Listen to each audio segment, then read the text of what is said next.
ఐక్యరాజ్య సమితి చీఫ్ అంటే అడేదో ప్రపంచ దేశాలకు అధినేత కాదు, ప్రపంచ దేశాల బెచ్చం మీద బతికేటటువంటి ముష్టోడు. ఎందుకు అనాలి అంటే వాస్తవంగా అయితే కనుక అందరినీ సమన్వయం చేసేటటువంటి, కానీ ఇప్పుడు ముష్టి పాత్ర మాత్రమే పోషిస్తోంది ఐక్యరాజ్య సమితి.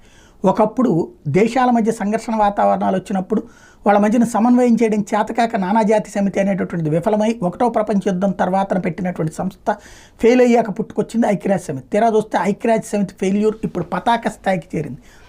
ఏదో ఒక 5 అగ్రరాజ్యాలకి బానిసలాగా పనిచేస్తూ వాళ్ళ కోసం పనిచేస్తూ 193 దేశాలని వాళ్ళకి బానిసలు అన్నట్టు వ్యవహరిస్తూ ఏదో ఒకటి సమావేశాలు పెట్టుకోవడమును చైతన్య వేదికలు లాంటి కార్యక్రమాలు నిర్వహించుకోవడం తప్పించి బాధ్యత మర్చిపోయింది. ఊరికూరికినే నోట్లో ఏదో భావ ప్రకటన స్వాతంత్ర హక్కులు లేకపోతే పౌర హక్కులు మానవ హక్కులు లాంటి ఉపన్యాసాలు ఇస్తా దానికోసం నడుపుతున్నటువంటి విధంగా నడుస్తోంది.